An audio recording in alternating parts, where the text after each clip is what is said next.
Aujourd'hui, Persistance rétinienne s'intéresse à un concept visuel qui traverse les mondes du cinéma, des séries et qui constitue une des pierres angulaires du jeu vidéo moderne, la vue subjective. Appelée aussi vue à la première personne, cette technique cinématographique place le spectateur à la place d'un personnage de l'histoire qu'il suit, en superposant son regard à celui du protagoniste. On ne peut donc voir du monde de la fiction que les éléments auxquels ce personnage a accès. Si quelque chose se passe hors du champ de vision, nous ne le verrons pas. Si le personnage est gêné par une perturbation, on la subira en même temps que lui. Et, chose très significative, les personnages avec qui il aura des interactions regarderont en toute logique le personnage dans les yeux, en un regard caméra qui provoquera forcément chez le spectateur prisonnier de ce point de vue une plus grande implication dans l'histoire. La vue subjective est utilisée dans de nombreuses circonstances distinctes pour appuyer différents types d'actions et pour provoquer toute une palette de sensations. On la retrouve notamment pour signifier la perception du monde que peuvent avoir les bébés, les animaux ou les bébés animaux, voire même certains objets pourtant dépourvus d'yeux et donc de regard. Elle est quasiment obligatoire quand des personnages regardent à travers des jumelles longue vue ou périscope. Elle est aussi très présente pour nous faire vivre au plus près la mort d'un personnage, ou son expérience de drogue, en prolongeant notamment les visions intérieures que vont provoquer les psychotropes en question. Mais elle n'est pas utilisée que pour des situations angoissantes, elle peut également se révéler utile pour créer une atmosphère d'intimité entre des personnages. Ah oui, non, oulala, je pensais pas tout à fait à ça. Oui, non, mais ça marche aussi, mais non, voilà, plus à ça, voilà. Je peux t'embrasser ? Tu m'as dit que tu me toucherais pas. La main. Je peux te prendre la main ? Au cinéma, la vue subjective a fait progressivement son apparition au fur et à mesure que les techniques de tournage ont permis de recréer les mouvements qu'on associe à ceux d'un être humain. Elle est présente depuis les débuts de l'histoire du cinéma, mais elle va évidemment se perfectionner techniquement, et donc gagner en impact visuel au fur et à mesure que les caméras s'allégeront et qu'elles seront plus faciles à déplacer. On trouve malheureusement très peu de films intégralement en vue subjective. On peut néanmoins citer La Dame du Lac en 1947, Le Dossier 51 en 1978, La Femme défendue en 1998, L'Arche russe en 2002, Enter the Void en 2009, ou Maniac en 2012. On remarquera que les Français, avec 4 films sur 6 dans cette liste, sont particulièrement intéressés par le genre. Certains films utilisent aussi la vue subjective pour des raisons plus mystiques. En 1977, Mustapha Akkad, avant de devenir producteur sur la saga des Halloween, tournait Le Message, un film dont le héros était Mahomet, qui, comme tout le monde sait, ne doit pas être représenté dans la religion musulmane. Il utilise donc la vue subjective pour contourner le problème et même en faire une force, en ne nous montrant les scènes avec le prophète que depuis son propre point de vue. Le cinéma fantastique est aussi, comme souvent, un pionnier des expérimentations dans ce domaine. Il est encore aujourd'hui un des genres les plus friands de cette technique. En voulant faire naître la peur ou simplement le spectaculaire, ces films trouvent dans ce point de vue une arme efficace qui colle au plus près du regard d'un personnage soumis au stress des situations, et les communique ainsi directement au spectateur.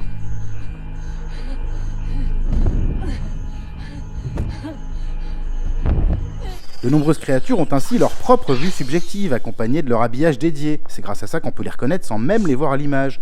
On peut prendre comme exemple nos amis Predator, ou Terminator, Fuck you, asshole.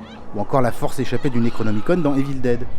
Mais la vue subjective a aussi fait naître un autre genre, qui cette fois transforme carrément la caméra en personnage, le found footage. Le concept est relativement simple, un événement grave ou mystérieux, ou les deux, s'est produit et le seul témoignage qu'on en ait est l'enregistrement qui en a été fait par les gens qui l'ont vécu. La bande vidéo ou la pellicule retrouvée, d'où le nom de found footage, va constituer le film même que nous allons voir.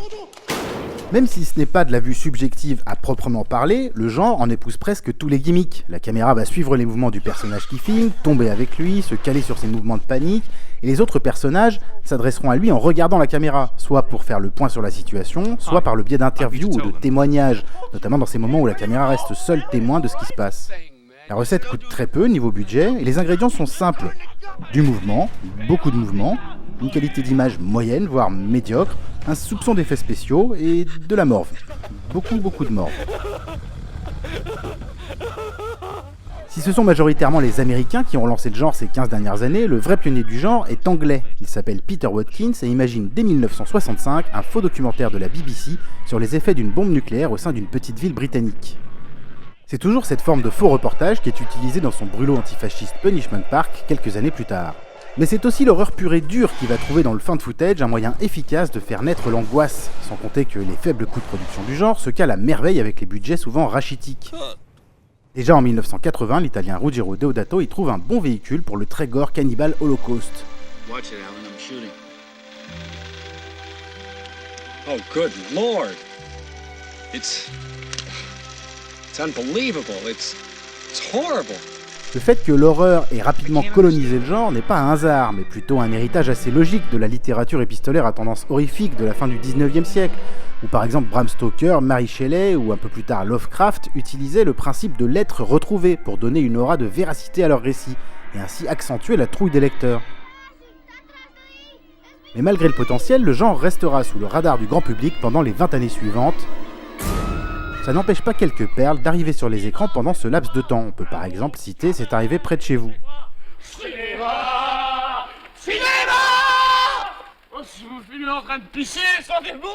Au début des années 2000, la déferlante found footage prend d'un coup une autre ampleur. Précédée par l'ouragan Blair Witch Project, l'exercice va être propulsé au rang de genre à part entière, doté de sa propre économie. Économie comparable au niveau production à un lancer de dés qui peut permettre en cas de succès de décupler sa mise de départ. Puisque quand on parle du projet Blair Witch qui a coûté 25 000 $ et en a rapporté 250 millions, la mise a plutôt été multipliée par 10 000.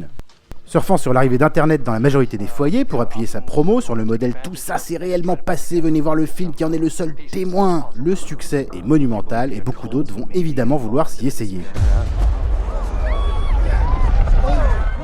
Les États-Unis, l'Europe, l'Asie, tout le monde se lance corps et âme dans la brèche, pour le meilleur, mais aussi souvent pour le pire. Le genre found footage va être cuisiné à toutes les sauces. Les Japonais vont y voir l'occasion de redynamiser leur genre horrifique, même ce staccanoviste de Takeshi Miike y fait un détour. Les zombies de George Romero ont aussi droit à leur passage caméscopé. Brian De Palma, très friand de vue subjective à la base, y voit l'occasion de parler différemment des troupes américaines pendant la guerre d'Irak. Puis, en 2007, c'est au tour de REC de débarquer.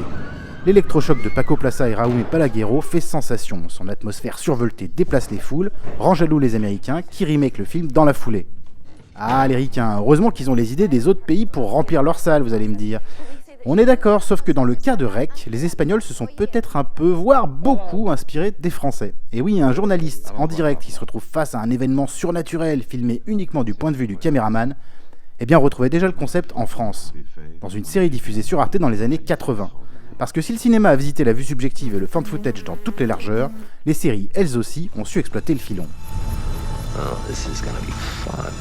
Les documents interdits de Jean-Teddy Felipe, jeune réalisateur français passionné de fantastique, vont marquer un tournant dans l'utilisation du found footage à la télévision.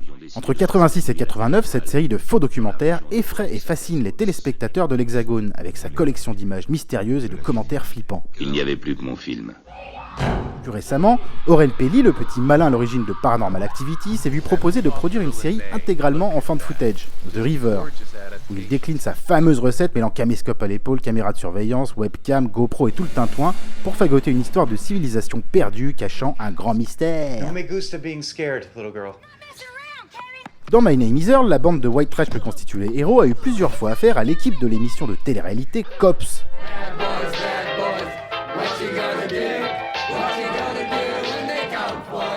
Et la réalisation bouscule le temps de ces épisodes, son format habituel, pour épouser le style de l'émission en question et en profiter pour s'amuser sur une mise en scène différente. Le format du faux reportage en série, dont la mode a été lancée par Ricky Gervais dans The Office, va engendrer toute une mode de sitcom, entre ceux que Gervais continue de créer en Angleterre et ceux qui sont nés du remake américain de The Office. No! Mais même hors du format found footage, on peut dénicher quelques épisodes où la vue subjective constitue la base visuelle.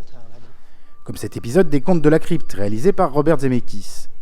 Ici, Zemeckis tenait absolument à avoir Humphrey Bogart comme acteur principal de son épisode. Seul problème, Bogart n'était pas disponible à ce moment-là, et il avait une bonne excuse, il était... mort quoi. Grâce aux techniques d'incrustation dont il raffole depuis toujours, il décide d'incruster le visage de Bogart dans les scènes où son reflet apparaît, et redonne ainsi vie à l'acteur le temps de son épisode hommage. Bees are idiots, aren't they? They really are. I hate bees too. Stupid bees. La série anglaise Peep Show en a aussi fait son parti pris, et depuis une dizaine d'années, les situations de comédie et d'humour grinçant passent par ce procédé où tout ce qui s'y déroule est vu du point de vue des personnages. Is she home? Nope, I have not seen her for hours. Un autre genre, cousin du found footage, consiste à raconter toute une intrigue uniquement depuis le bureau de l'ordinateur de l'un des personnages. I'm in the kitchen. Un procédé ambitieux et étrangement assez fascinant qu'on retrouve autant dans la comédie que dans le cinéma d'horreur d'ailleurs, mais on va pas y revenir puisqu'il est temps de parler de jeux vidéo.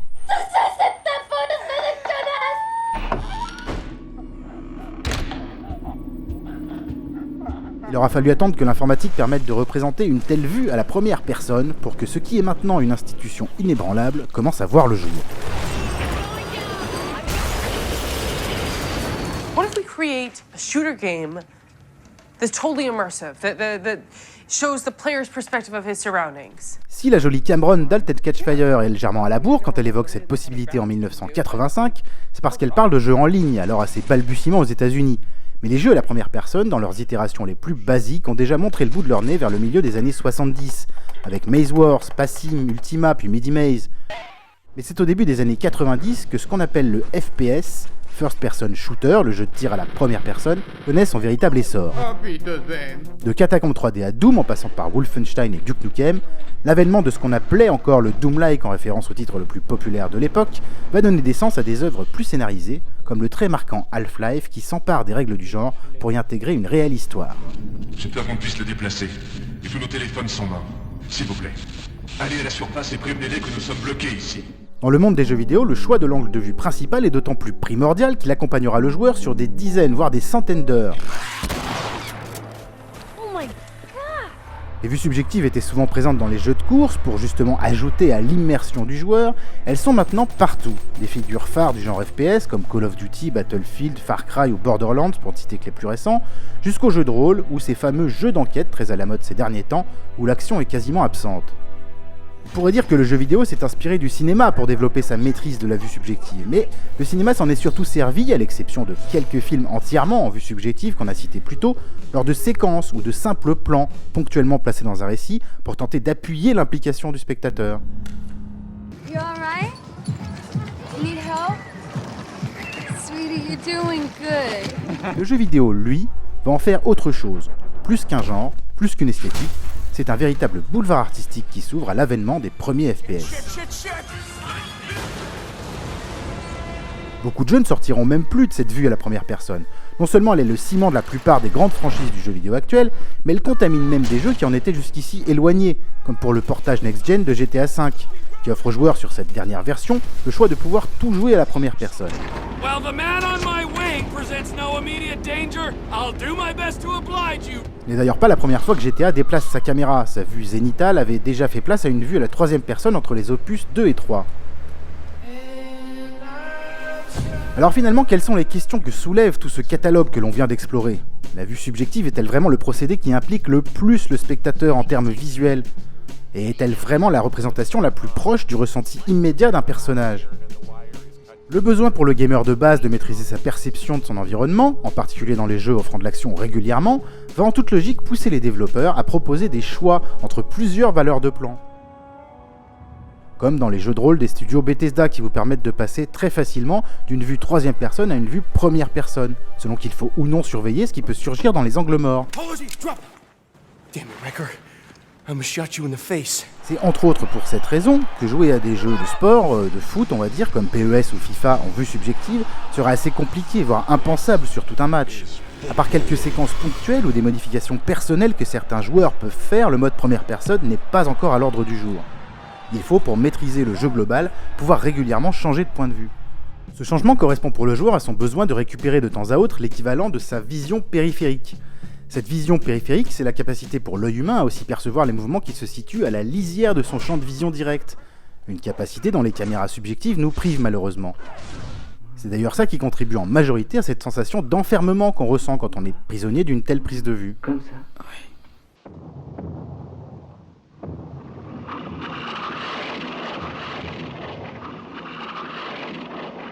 Alors comment trouver le dosage le plus équilibré entre immersion et étouffement? Comment les mondes des films et des séries font communiquer leur fiction fermée avec les fictions ouvertes du jeu vidéo et ses angles de vue emblématiques? Si on étudie un peu la question, on constate que cinéma et gaming, dont le but commun admis est d'accaparer au maximum l'attention du spectateur, se nourrissent mutuellement et constamment, et pas forcément dans les domaines où on s'y attendrait le plus.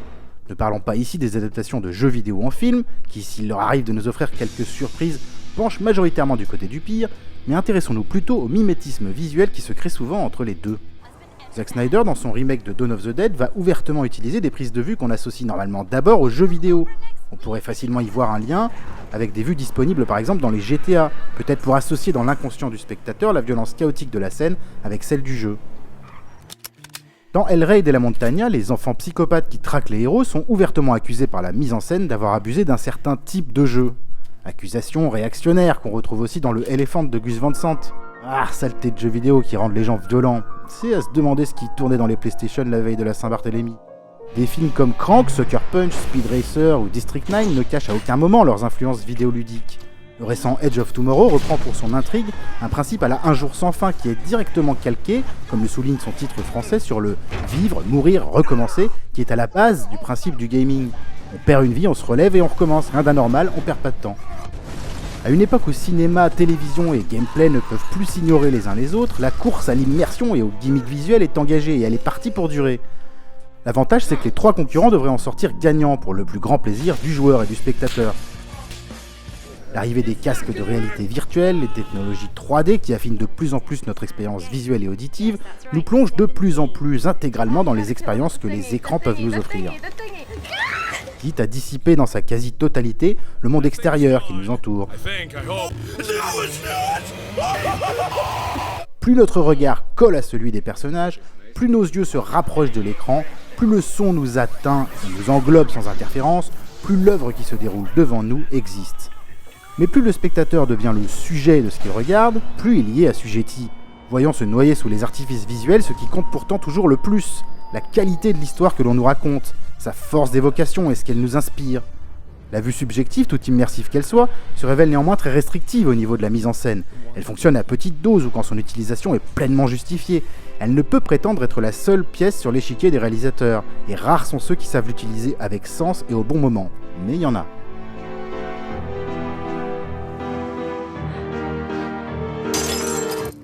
D'ailleurs, quand il s'agit de représenter le point de vue spécifique d'un personnage, notamment quand il est confronté à un autre point de vue autour d'une même situation, beaucoup de réalisateurs préfèrent utiliser une mise en scène moins démonstrative et jouer sur un ensemble d'outils visuels plus classiques, à côté desquels la simple vue subjective ferait office de gadget. Ces points de vue, ne passant pas littéralement par l'artifice de la caméra subjective, permettent tout aussi bien, voire mieux, de rendre compte de la perception qu'ont les différents personnages d'une situation, et surtout de la façon dont ils l'interprètent.